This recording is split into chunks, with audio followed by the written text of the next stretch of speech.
आज कॉलेज में कोई क्लास नहीं थी, सो उसने सोचा वापस घर चलती हूँ।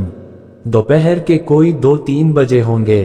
वो घर आई, घंटी पर उंगली रख ही रही थी कि उसे लगा दरवाज़ा खुला ही है।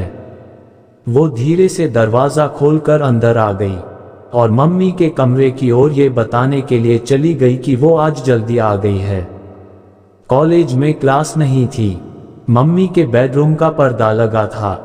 जैसे ही उसने पर्दा एक तरफ किया, उसे देखकर चक्कर सा आने लगा। वो दौड़कर अपने कमरे में चली गई, कमरा अंदर से बंद कर लिया और रोने लगी। मेरा नाम अर्जुन है। फैमिली कोर्ट का कमरा खचाखच भरा था। आज कुल 8 केस की सुनवाई थी। इधर मैं आखिरी कोशिश करना चाह रहा था अपनी गृहस्थी को बचाने के लिए, लेकिन नीलू टस से मज नहीं हो रही थी। वो बस एक ही बात कह रही थी, मुझे तलाक चाहिए बस।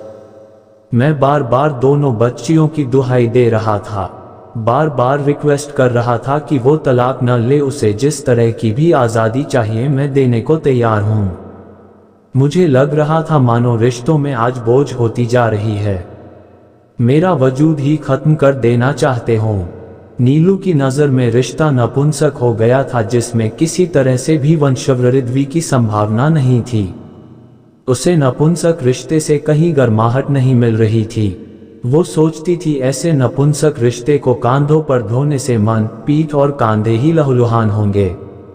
इससे तो अच्छा है उतार फेंको रिश्तों की इस कंटीली जंजीर को और मुक्त गगन में विचरण करने दो उन्मुक्त मन को। छोटी लड़की माँ का साथ दे रही थी, लेकिन बड़ी लड़की को अपनी माँ से घिन हो गई थी। वो बार बार उस मंजर को भुलाने की कोशिश करती तो वो घटना उसे और शिद्दत से याद आती थी, बल्कि यूं कहें कि सिनेमा की रील की तरह से उसकी आंखों के सामने आ जाती थी। बड़ी लड़की फिजा पहले भी गली मोहल्ले में, अपने कॉलेज में और पाक गलियारे में कई बार दबी जुबान से अपनी मम्मी और शर्मा जी को लेकर बातें सुन चुकी थी। फिजा MA फाइनल में पढ़ रही थी, सब समझती थी। उसकी भी शादी की चर्चा गाहे बगाहे चल ही जाती थी। एक आध बार तो लड़के वाले घर भी आए थे, लेकिन पापा को जचा नहीं था, इसलिए रिश्ता नहीं हो पाया था। आमतौर पर फिजा अपनी कॉलेज से 3 बजे बाद ही आती थी। छोटी का तो शाम तक पता ही नहीं होता था। जब भी उसे फिजा समय से घर आने की बात कहती तो मम्मी हमेशा फिजा को डांट देती थी, खुद तो अपने बाप जैसी हो गई, किसी से मेल मुलाकात नहीं, अब इसको भी अपने जैसा ही बनाना चाहती है। कई बार उसे माँ की डांट भी इसी कारण पड़ी थी। आज कॉलेज में कोई क्लास नहीं थी, सो उसने सोचा वापस घर चलती हूँ। दोपहर के कोई 2-3 बजे होंगे। वो घर आई, घंटी पर उंगली रख ही रही थी कि उसे लगा दरवाज़ा खुला ही है। वो धीरे से दरवाज़ा खोलकर अंदर आ गई और मम्मी के कमरे की ओर ये बताने के लिए चली गई कि वो आज जल्दी आ गई है, कॉलेज में क्लास नहीं थी। मम्मी के बेडरूम का पर्दा लगा था। जैसे ही उसने पर्दा एक तरफ किया, उसे देखकर चक्कर सा आने लगा। वो दौड़कर अपने कमरे में चली गई, कमरा अंदर से बंद कर लिया और रोने लगी। विचारों के सैकड़ों नाग उसके तन मन से लिपटते से जान पड़े, जो घसीट रहे थे एक अंधी खाई में अपनी लपलपाती जीभ से उसे चाटते से। खुले मुंह में विषदंत साफ दिख रहे थे, 2 नुकीले से, एक माँ और दूसरा शर्मा अंकल। दोनों ही दांतों में इतना विष कि उसका पूरा परिवार विषमय हो जाएगा। रिश्तों के अदृश्य शरीर को ढसते ये दंत, बस कुछ ही पलों में रिश्तों का ये शरीर नीला पड़ने लगेगा। सांस धीमी होती जाएगी और फिर धड़कन, कौन सी धड़कन? मम्मी इस तरह से, उसे लगा धड़कन रिश्तों की नहीं, अभी तो उसकी ही रुक जाएगी। उसे कुछ भी समझ नहीं आ रहा था। सोचते सोचते उसके दिमाग की नसें फटने सी लगी थी। वो औंधे मुंह बिस्तर में पड़ गई, रोती रही। तभी उसकी मम्मी बाहर से दरवाजा पीट रही थी, चिल्ला रही थी, इतनी बड़ी ऊंची हो गई है, ये भी तमीज नहीं कि मम्मी के बेडरूम में दरवाजा खटखटाकर आया जाता है। फिजा ने दरवाजा नहीं खोला। थक हार कर नीलू वापस चली गई। अब नीलू को लगा कि बात तो फैलेगी।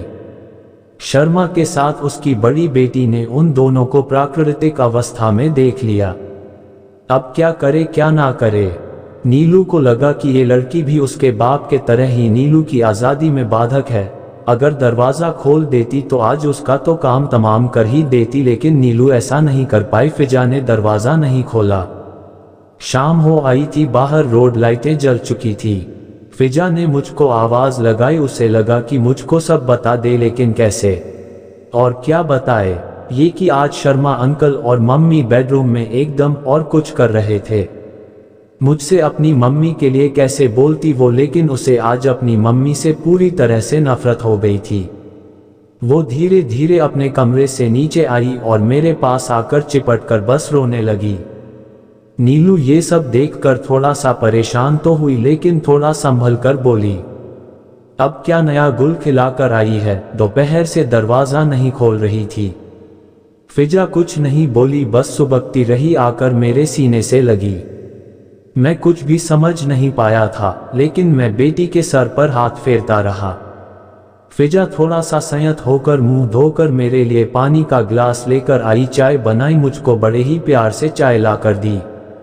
शाम के कोई 7:30 बजे होंगे, तभी बाहर किसी कार के रुकने की आवाज आई। फिजा ने देखा कोई लड़का रितिका को कार में घर छोड़कर गया है। जाते जाते रितिका के गाल पर किस भी करके गया है। इतनी बेहयाई, एक तो मम्मी पर गुस्सा आ रहा था, ऊपर से यह रितिका। वो जोर से चीख पड़ी, ये क्या तरीका है छोटी इतनी देर से घर आने का? और वो लड़का कौन था? छोटी अपनी मम्मी की ओर देखकर जोर से चिल्लाई, व्हाट रबिश। इसके दिमाग में ना कचरा भरा पड़ा है। He is my friend Amit, understand. और फिर फिजा की तरफ होकर बोली, something more one you ask my grandmom. पैर पटकती छोटी अपने कमरे में चली गई। मुझको भी छोटी का इस तरह से देर से आना और इस प्रकार फिजा से व्यवहार जचा नहीं, सो गुस्से से मैं बोला, Ritika what's wrong with you, where are your etiquettes. Ritika भी उतनी ही तेज आवाज में बोली थी, पापा don't interfere in my personal life, am fully mature girl and one more thing, am adult now. कहती हुई वो ऊपर अपने कमरे में चली गई। मेरी स्थिति ऐसी हो गई थी कि काटो तो खून नहीं। मैंने ऐसा कौन सा पाप किया था, आज ये दिन देखना पड़ रहा है। आज पता लगा कि शरीर की आग रिश्तों की महक को किस तरह बदमिजाज करती है। शरीर के दहकते अंगारों को रिश्तों की डोर बांध नहीं पा रही है, बल्कि वो तो इस आग में जलकर राख होती जा रही है। माँ तो माँ, अब तो बेटी के भी कदम किसी और ही दिशा में जा रहे हैं। अब क्या करूं, कैसे संभालूं इन सबको? नीलू ने छोटी को भी बिल्कुल अपने जैसा ही बना लिया है। भीतर का पुरुष जाग गया था, आज विद्रोह कर बैठा था अपने शांत स्वभाव से। मैं जोर से चीखा, नीलू। नीलू ने भी आवेश में ही जवाब दिया, बहरी नहीं हूं मैं, सब सुनता है, मुझे बोलो क्या बोलना है। तुमने छोटी को इतनी छूट दे दी है कि आज वो अपने बाप से भी, बाप बाबा आदम के जमाने का हो तो कोई क्या करे, और फिर मुझ पर क्यों चिल्ला रहे हो? वो अपनी जिंदगी जीना चाह रही है तो गलत क्या है? आजकल अगर लड़की के 2-4 बॉयफ्रेंड नहीं हो तो क्या सोशल स्टेटस रह जाता है उसका? उसने मन ही मन सोचा, इससे पहले कि फिजा भांडा फोड़ दे मैं खुद ही पापा को बोल देती हूँ, मौका भी है। और फिर वो बोली, हाँ बोलो ना, अब चुप क्यों हो? शर्मा जी सही कहते हैं, तुम एकदम आउटडेटेड हो। अभी उस दिन मुझे शर्मा जी ने हाथ पकड़कर रोड क्रॉस क्या करवाया था, तुम्हारी भ्रुकुटियां ही तंग गई थी। खुद से तो कुछ होता जाता है नहीं, कोई दूसरा मदद करे तो लांछन लगाते हो। शर्मा जी का भला हो जो मुझसे मित्रता कली। और मैं बोला, चुप क्यों हो गई, बोलो ना। हाँ हाँ क्या डरती हूँ, शर्मा जी मेरे फ्रेंड हैं and I have relation with him. मुझको जैसे सांप सूंघ गया था, लेकिन बात अभी खत्म नहीं हुई थी। वो फिर बोली, मैं अपनी जिंदगी जीना चाहती हूँ, बस अपने हिसाब से, यूं घुट घुट कर नहीं जीना है मुझे भी। अब तो मेरे पैरों के नीचे से जमीन खिसक गई थी। जो बात आज तक ढकी थी, दबी थी, वो सामने आ गई थी। हालांकि जितना हो सकता था मैं अपनी तरफ से नीलू को हर तरह से संतुष्ट रखने का प्रयास करता था, लेकिन अपनी छोटी सी नौकरी से मैं जितनी सुविधाएं जुटा सकता था जुटाता था, लेकिन नीलू को ये सब पर्याप्त नहीं लगता था। वो धीरे धीरे इसी कॉलोनी के शर्मा जी की तरफ न जाने किन कारणों से आकर्षित होने लगी थी। एक दिन अनायास ही वो शर्मा के साथ वो सब कर गई जो प्रायः समाज में वर्जित माना जाता है। बातें फैलने से कब रुकती है? मोहल्ले में फैली बात मेरे कानों में भी पड़ी थी, किंतु पर कटे परिंदे की तरह मैं फड़फड़ा भी नहीं सकता था, सो चुप रहने लगा था। थोड़ी सी दूरी भी बना ली थी उसने। इसी का फायदा नीलू ने और उठाया। मैं पहले से ही जानता था कि शर्मा और नीलू के बीच रिलेशनशिप है। कई बार इस पर तकरार भी हो चुकी थी, लेकिन हर बार मुझको चुप होना पड़ता था। मैं सोचता था कि घर में जवान लड़कियां हैं, इन पर क्या असर होगा। बस यही सोचकर मैं हर बार चुप हो जाता था। लेकिन आज नीलू ने लड़कियों के सामने ही शर्मा के साथ रिलेशनशिप की बात कह दी और तलाक भी मांग लिया। फिजा को लगा कि ऐसी मां का अभी गला घोट दूं, लेकिन वो कुछ भी न बोली, बस चुप रही। नीलू ने अगले ही दिन तलाक की अर्जी फैमिली कोर्ट में लगा दी थी।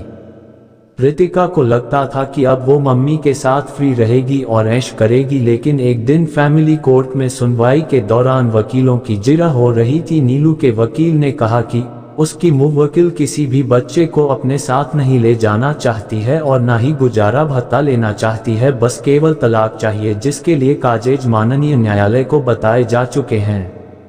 वकील की बात से साफ लग रहा था कि संबंधों का आईना अब दरक चुका है। अब शक्ल एक नहीं अलग अलग ही दिखेगी। इधर रितिका को जबरदस्त झटका लगा। उसे पूरी उम्मीद थी कि मम्मी उसे तो अपने साथ ही रखेगी, क्योंकि उसे भी फ्रीडम चाहिए थी और मम्मी को भी। लेकिन मम्मी ने मुझे क्यों छोड़ने की बात कह दी, वो सोचे जा रही थी। इस बात से बेखबर कि जज साहब ने फैसला सुनाना शुरू कर दिया। दोनों पक्षों से बातचीत बेनतीजा रहने पर यह अदालत नीलू और मेरे विवाह विच्छेद को स्वीकार करती है और अपने अपने हिसाब से रहने का हक देती है। इन दोनों से दो लड़कियां फिजा और रितिका अब पिता के संरक्षण में ही रह सकती हैं, क्योंकि नीलू ने किसी भी बच्चे को साथ रखने से साफ इनकार कर दिया है। लिहाजा ये अदालत दोनों लड़कियों से पूछना चाहती है कि वो पिता के साथ रहना चाहती है या फिर उन्हें नारी निकेतन भेजा जाए। जज साहब की बात फिजा ने बड़े ही ध्यान से सुनी और तत्काल बिना कुछ सोच ही जवाब दे दिया, जज साहब, मैं हमेशा से ही अपने पापा के साथ रही हूं, मैं पापा के साथ ही रहना चाहती हूं। रितिका के सामने भी अब दो ही विकल्प थे, एक पापा के घर में पापा के हिसाब से रहना और दूसरा नारी निकेतन।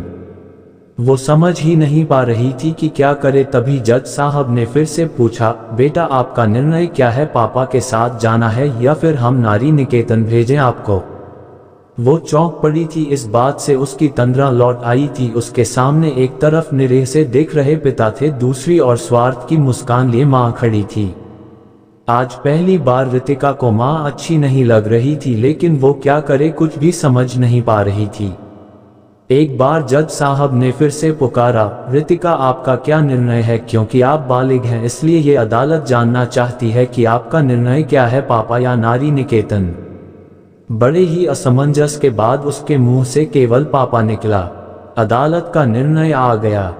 Thanks for watching. Please subscribe my channel.